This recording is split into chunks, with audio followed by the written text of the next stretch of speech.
Boa noite, igreja! É muito bom poder estar aqui conduzindo esse momento de louvor. E nesse momento eu quero que você se desligue totalmente do mundo lá fora. Que você possa respirar fundo e que você possa se colocar totalmente vulnerável. Porque hoje Deus quer falar com você de uma forma sobrenatural. E que você possa estar totalmente vulnerável para receber aquilo que Ele quer ministrar no teu coração. Amém? Todo ser que vive, louve o nome do Senhor. Toda criatura se derrame aos seus pés. O som da sua voz, o universo se desfaz. Não há outro nome comparado ao grande eu sou.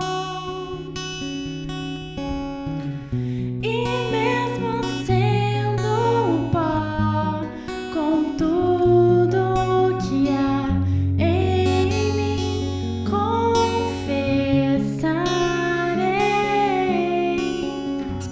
que céus e terra passarão, mas o teu nome é eterno. Todo joelho dobrará ao ouvir teu nome, teu santo nome. Todo ser confessará, louvado seja o teu nome, teu santo nome. E mesmo sendo pó, com tudo que há em mim, confessarei que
Olá, queridos irmãos, é prazer estar falando com vocês. Nós estamos com muita saudade, estamos sentindo muita falta de estar em comunhão com os irmãos, cultuando a Deus. E temos aprendido algumas lições na quarentena, temos lidado com a ansiedade, a vontade de voltar à rotina normal, mas estamos esperançosos que logo, logo estaremos juntos novamente, podendo compartilhar de vários momentos. E a quarentena, né, faz com que a gente aprenda algumas coisas. E uma delas que a gente tem conseguido viver isso na prática, também com os jovens, com os adolescentes, é a gente conseguir se apoiar um no outro, né? Então a gente tem tentado levar os fardos um dos outros, orado, e isso tem nos fortalecido. Então é uma grande lição que a quarentena está nos ensinando. E é isso, família Ibaia, a gente está cada dia mais sendo unido por Deus, né? Vivendo uma comunhão de uma forma diferente, mas esperançoso com a volta da forma física de cultuar o Senhor, né? Então é isso, estamos juntos, família Ibaia.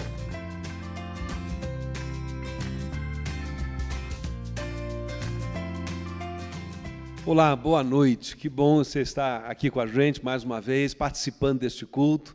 Nós estamos, neste mês, terminando, então, a série Superando o Medo de Viver. E eu quero agradecer você que nos ajudou na gravação dos devocionais em áudio e a vocês que nos deram também o feedback de como receberam esses devocionais. E eu queria dizer de um modo geral, sem citar nenhum nome em particular, de que a gente ficou muito encorajado com o retorno, o feedback que foi dado, de como esses devocionais, de como essa série abençoou a vida de muita gente. E nós estamos terminando agora essa série, mas esse assunto volta em algum momento. Medo é um tema recorrente na vida. O medo faz parte da nossa vida, da existência. Não dá para fugir dessa experiência o tempo todo. A minha memória mais antiga, assim, juvenil, de uma experiência de medo em que eu processei e refleti sobre ela, foi numa ocasião em que nós estávamos, a família, em um passeio, nós estávamos em um hotel, e havia uma piscina lá com um trampolim em 2 ou 3 níveis para salto. E eu me lembro, eu e meu irmão, eu sou o mais novo, meu irmão o mais velho, ele foi lá e soltou, e ele já tinha desembaraço para nadar, e eu ainda estava ali, né, batendo os braços, ensaiando alguma coisa que talvez mais tarde pudéssemos até chamar de natação. E eu fui lá e saltei ali do trampolim, da prancha mais baixinha, perto da piscina, porque me sentia mais seguro.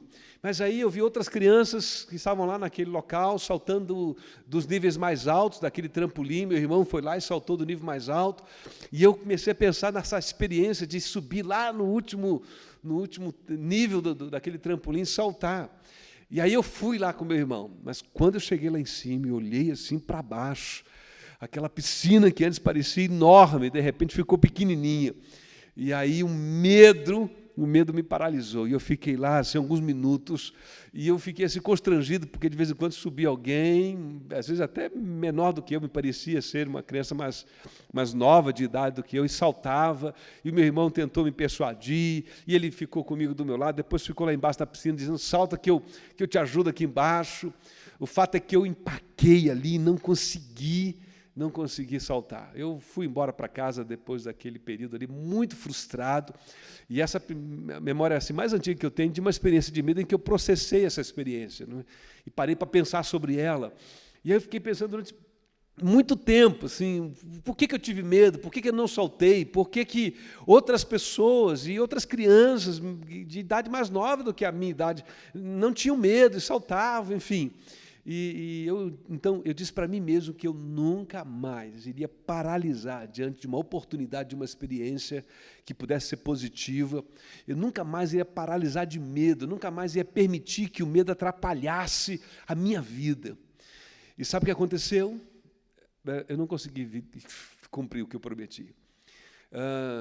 Eu cresci e realmente o medo de saltar na piscina foi embora. Mas outros medos surgiram na minha vida, outros medos maiores, outros medos com ameaças muito mais complicadas e de impacto muito mais determinante e marcante na minha história de vida. De um modo que eu concluo dizendo para você que não dá para viver uma vida sem ter que lidar com experiências de medo, desde cedo até o último instante na vida. O medo se fará presente. É natural termos medo em algum momento ou de alguma coisa na vida. O medo nunca vai embora de vez. Ele se reinventa, ele surge com outro formato. Tem gente que tem medo de bicho, tem gente que tem medo de gente, tem gente que tem medo de ameaças reais e concretas e tem gente que tem medo de ameaças que só existem na mente dela, na imaginação dela, em monstros e realidades que são criadas na mente dela. Tem gente que tem medo de coisas simples, medo de barata. E tem gente que tem medo de coisas mais complicadas, né? Coisas mais complexas. Eu não sei quais são os seus medos. Ao longo deste mês, a gente foi pensando em medos diferentes para os devocionais e tentando alcançar uma série de medos mais comuns, mas muita coisa ficou de fora da lista inicial que nós fizemos.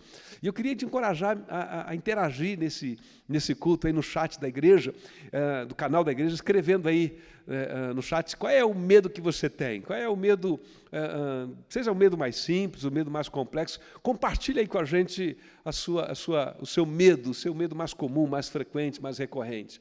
E eu queria também pedir uma segunda coisa. Se você tem uma experiência positiva nesse mês com esta série, algo que Deus falou no teu coração, algo que foi restaurador, algo que sarou talvez um medo e você foi encorajado e superou, eu queria pedir a você, porque você escrevesse também aí, desse para a gente um feedback, um retorno, e publicasse isso aí para testemunho de louvor ao Senhor.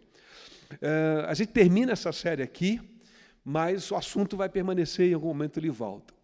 E o problema do medo, a gente só precisa entender isso. Ele, na verdade, assim, em alguns momentos, ele pode até ser muito bom, né? O problema do medo, se é que a gente pode falar assim, porque ele pode evitar que a gente sofra desnecessariamente, ele pode fazer com que a gente se previna de correr riscos reais, de se ferir. Então, o medo pode ser uma coisa muito boa.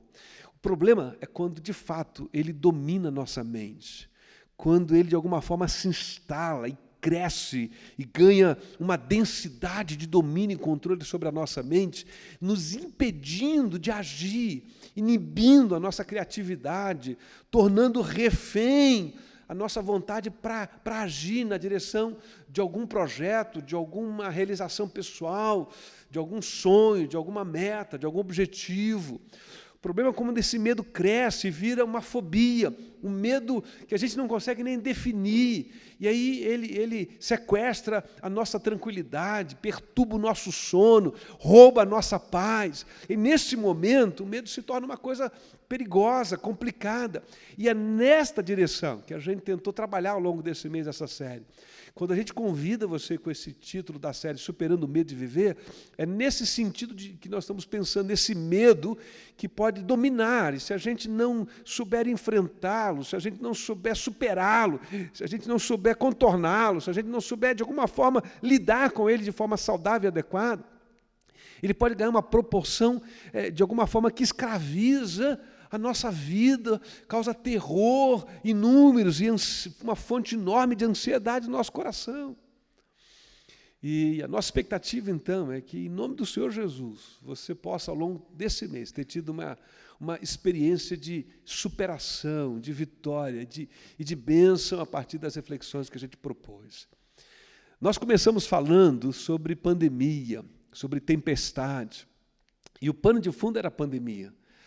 O pano de fundo desta série, que gerou essa série de reflexões sobre o medo, é esse momento que nós ainda estamos vivendo. Esse momento de tantas incertezas. Começou lá em março, e aqui para nós, né? Aqui para nós, no Brasil, quando a Organização Mundial da Saúde declarou, então, que era uma pandemia, e a gente começou a especular como é que seria isso.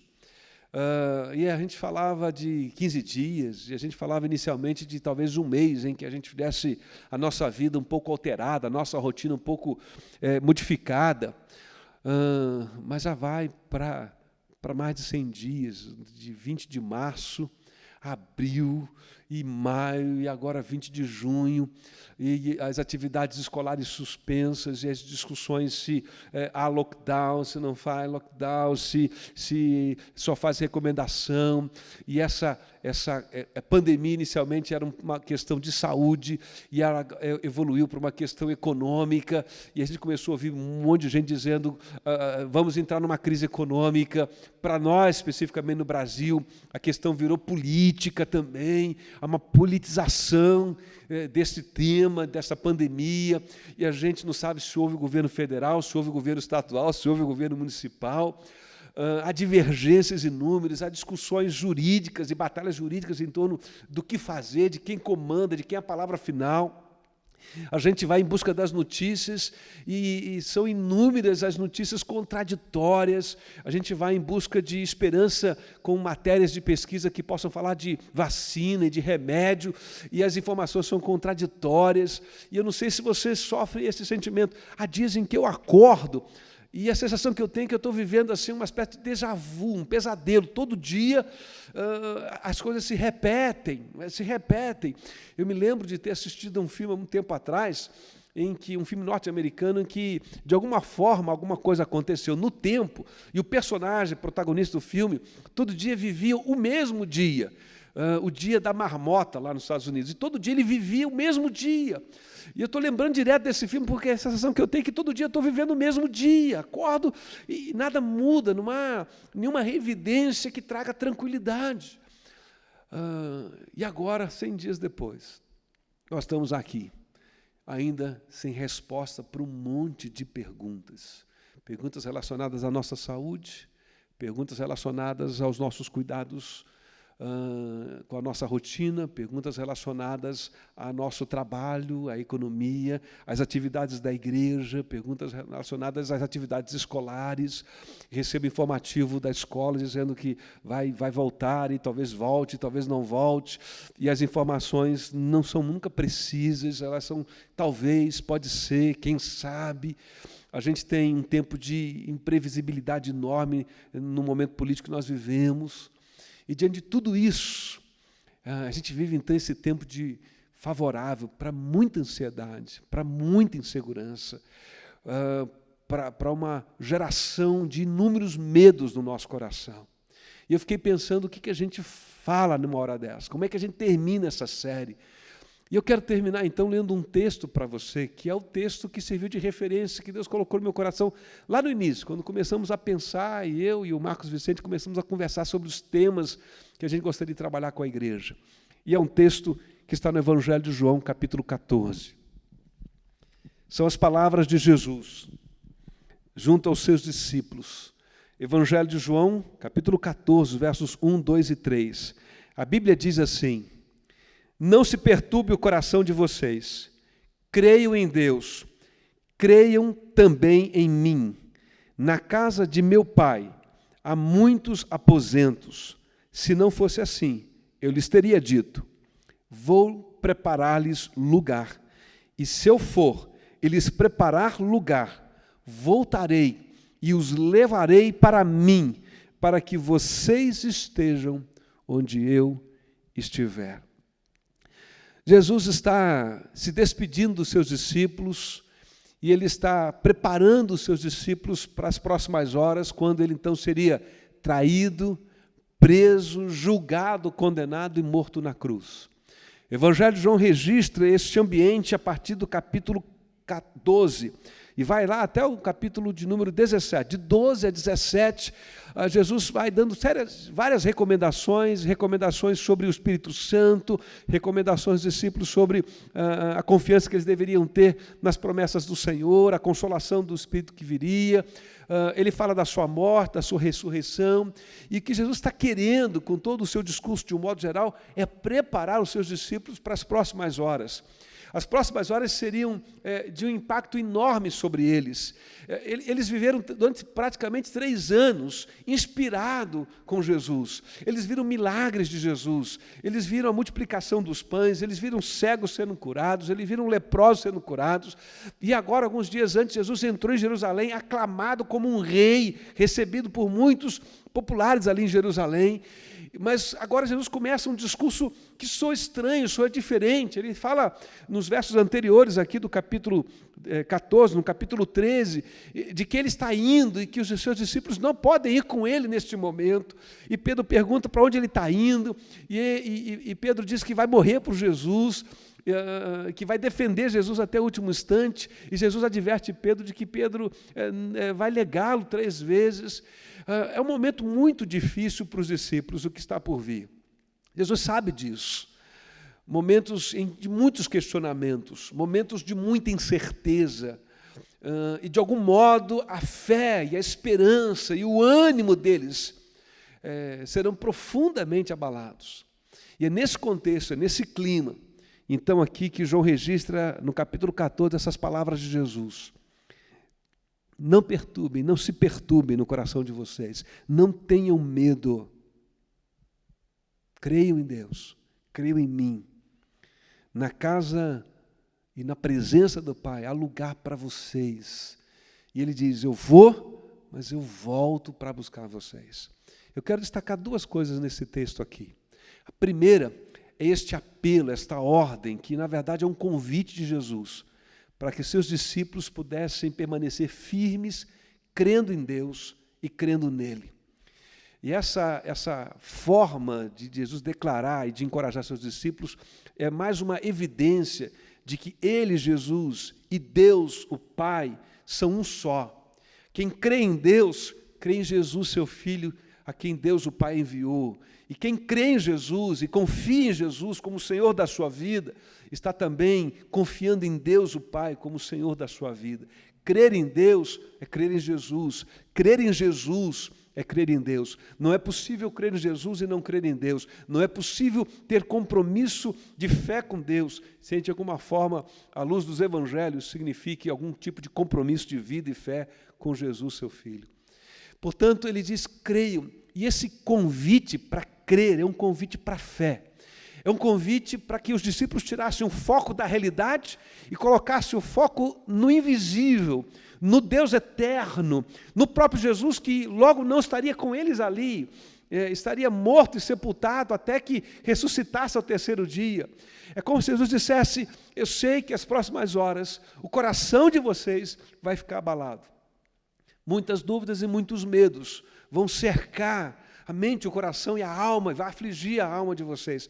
Mas ele diz, não tenham medo, permaneçam crendo, tire os olhos da realidade e olhe para além da realidade, olhe para o eterno, olhe para Deus, ainda que você não veja, ainda que de alguma forma os seus sentimentos possam te trair, você até tenha dúvida se está sentindo a sua presença ou não, permaneça firme, crendo, e que a crença em Deus e a confiança em Jesus não, de algum modo, não permita que o seu coração possa sucumbir abalado. Jesus tem receio que, de alguma forma, a fé e a confiança dos seus discípulos nele possa se derreter, e o coração dos discípulos possa se derreter em um caldeirão de ansiedades, de medo, de dúvida, de incerteza, porque na mente deles não faz sentido a morte de Jesus. Na mente deles não faz sentido aquele que fez tantos milagres e que se revela como o Filho de Deus, agora morrer numa cruz do Calvário.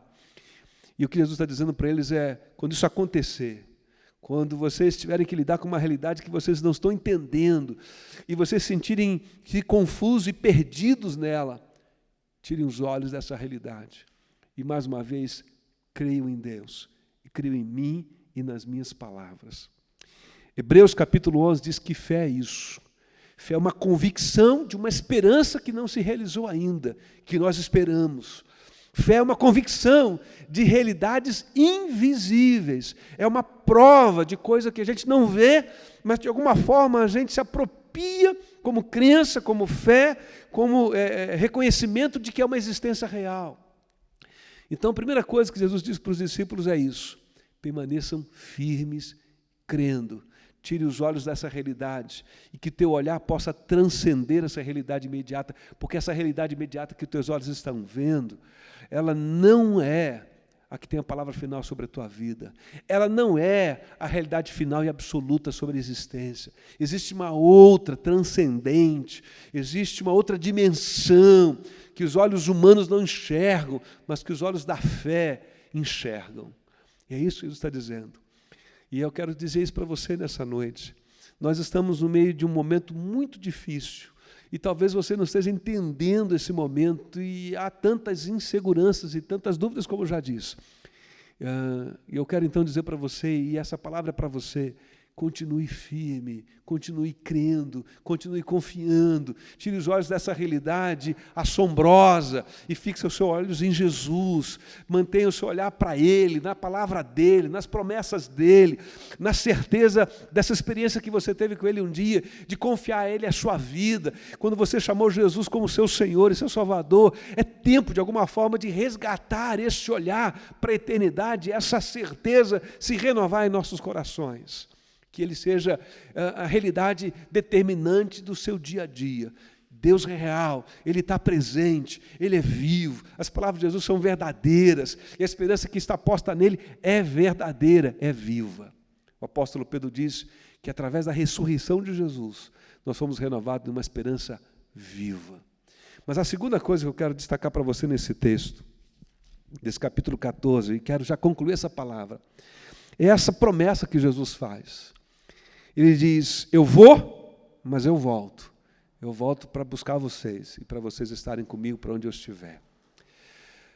Os estudiosos se debatem, né, na discussão do que seria essa ida e essa volta. Para algumas pessoas, para a grande maioria de alguns estudiosos, Jesus está falando da sua segunda vinda. É como se ele estivesse dizendo por antecipação para os seus discípulos, e João registrou aqui. Eu um dia vou subir à presença do Pai, mas eu volto para buscar a todo aquele que crer e confiar em mim, para que a gente esteja junto, reunidos na presença de Deus, como uma grande família de Deus, por toda a eternidade. Mas um outro grupo de estudiosos lê à luz do contexto que Jesus está falando da sua ressurreição, de que ele está dizendo que ele vai, quando morre, para estar com o Pai, mas ele volta ressurreto, e ele vai reencontrar os seus discípulos ressurretos. De uma forma ou de outra, o que eu quero destacar aqui é um princípio. E que princípio é? Uma promessa de Deus. Seja pensando na ressurreição, de forma mais imediata, seja pensando, né, de uma escatologia se realizar nessa segunda vinda do Senhor Jesus. O princípio é de que nós não vamos ficar esquecidos para trás, de que Deus volta para nos buscar. E se Ele volta para nos buscar, o que Ele está dizendo, e é isso que eu quero sublinhar nessa fala final, que é uma fala de coração, espontânea, e assim eu desejei fazer nessa noite com você, que nos acompanha.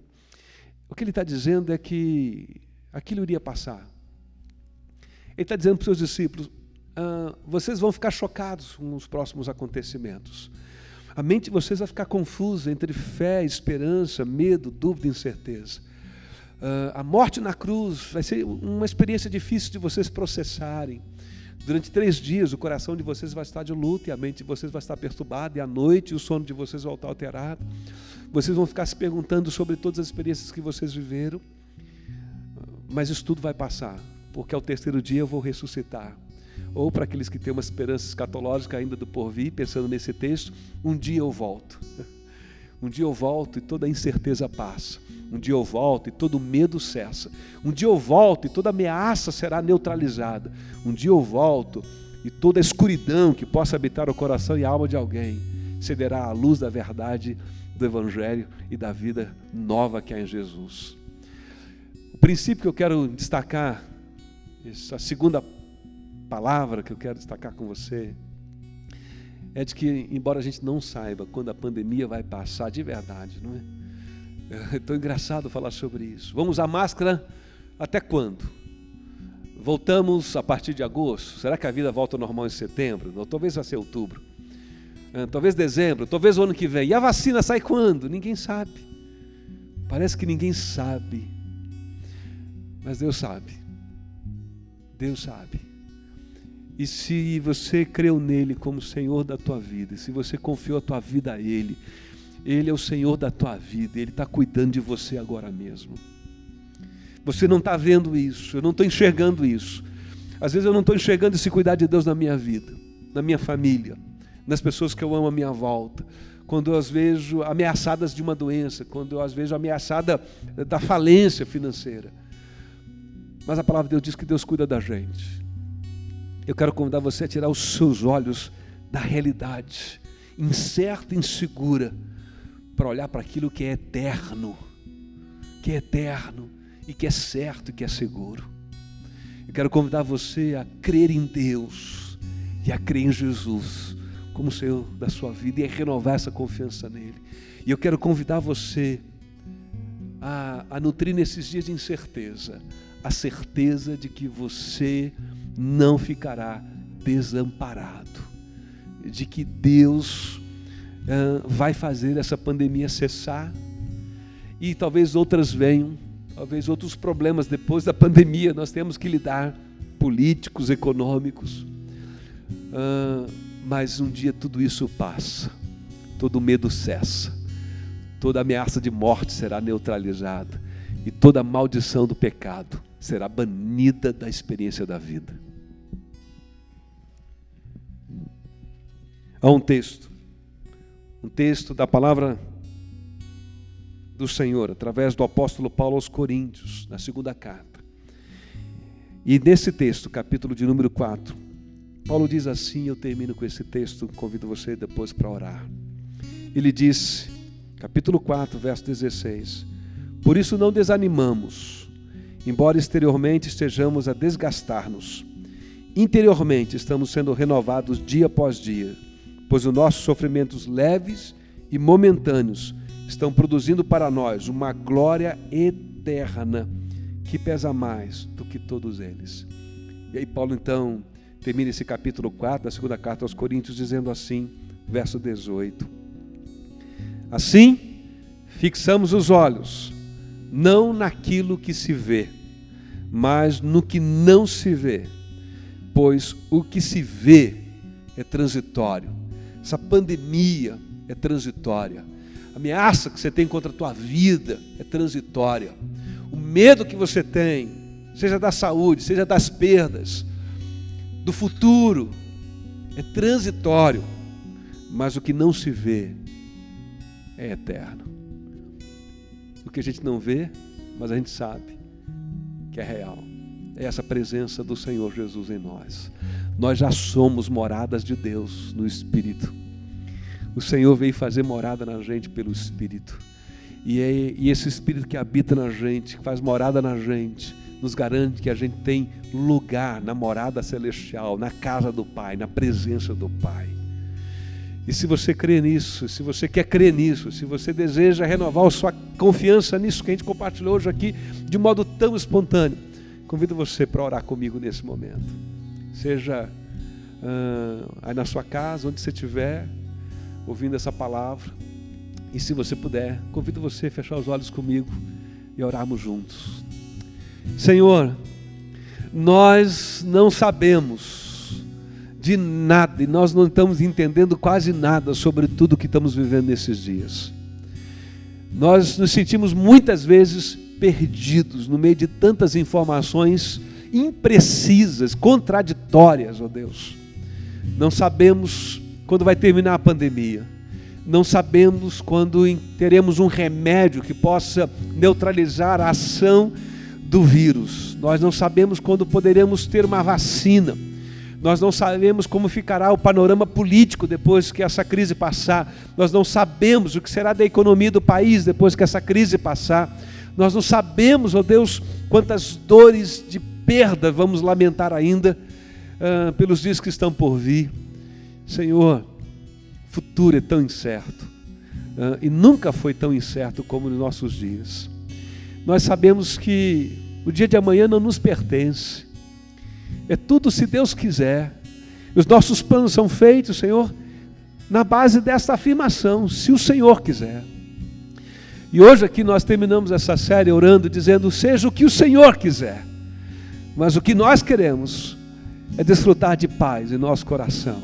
O que nós queremos e o que nós precisamos de fato é que mais uma vez o Teu Espírito Santo visite a nossa mente e o nosso coração e traga a paz que a gente precisa, traga o senso de segurança que a gente precisa para atravessar esse tempo difícil, traga um senso de direção para a nossa vida no meio de tantas incertezas. O que nós precisamos é que, mais uma vez, pela ação do Teu Espírito Santo, à luz da Tua Palavra e das promessas da Tua Palavra, o Senhor renove em nosso coração a crença no Teu amor e no Teu cuidado, a certeza de que Jesus venceu a morte, ressuscitou dos mortos e está vivo e habita entre nós pelo Seu Espírito, e de que um dia, todas as ameaças cessarão, porque um dia Ele volta e Ele vem para nos buscar.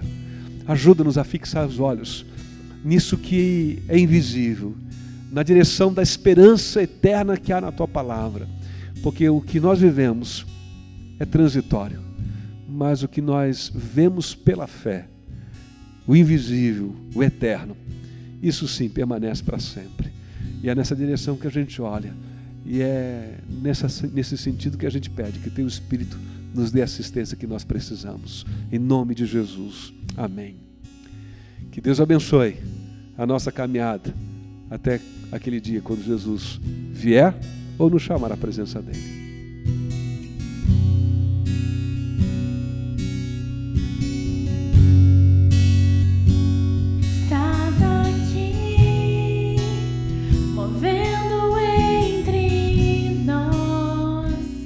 Te adorarei,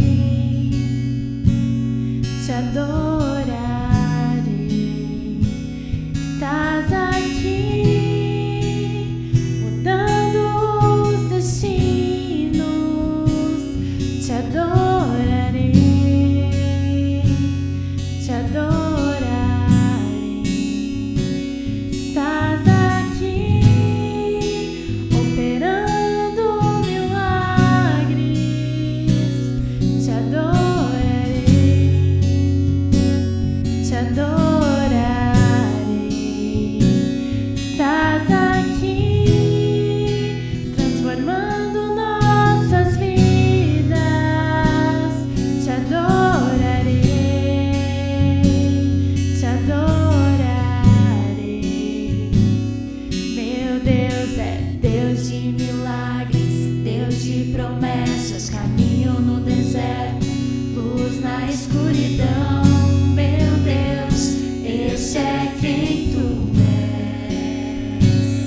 Meu Deus é Deus de milagres, Deus de promessas, caminho no deserto, luz na escuridão. Meu Deus, este é quem Tu és. Estás aqui, tocando os corações. Te adorarei, te adorarei. Estás aqui, curando multidões. Te adorarei, te adorarei. Estás aqui, restaurando corações. Te adorarei, te adorarei. Estás aqui, transformando histórias. Te adorarei, te adorarei. Meu Deus é Deus de milagres, Deus de promessas, caminho no deserto, luz na escuridão. Meu Deus, este é quem Tu és. Meu Deus é Deus de milagres, Deus de promessas, caminho no deserto, luz na escuridão. Meu Deus, este é quem Tu és. Mesmo quando não vejo, trabalhas. Mesmo quando não sinto, Tu cuidas. Meu Deus está trabalhando. Meu Deus está trabalhando. Mesmo quando não vejo, trabalhas. Mesmo quando não sinto, Tu cuidas. Meu Deus está trabalhando.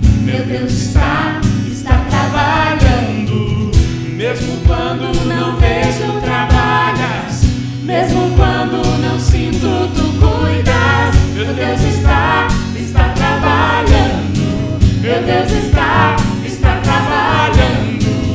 Mesmo quando não vejo, trabalhas. Mesmo quando não sinto, tu cuidas. Meu Deus está trabalhando. Meu Deus está trabalhando.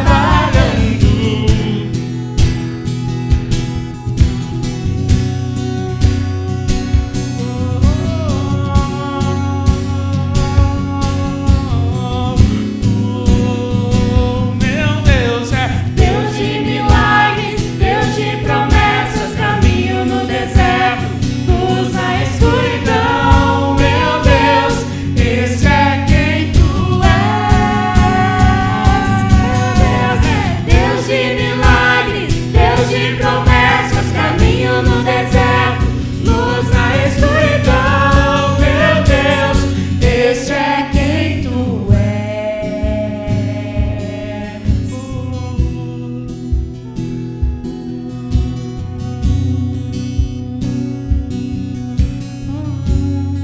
Obrigada, Jesus.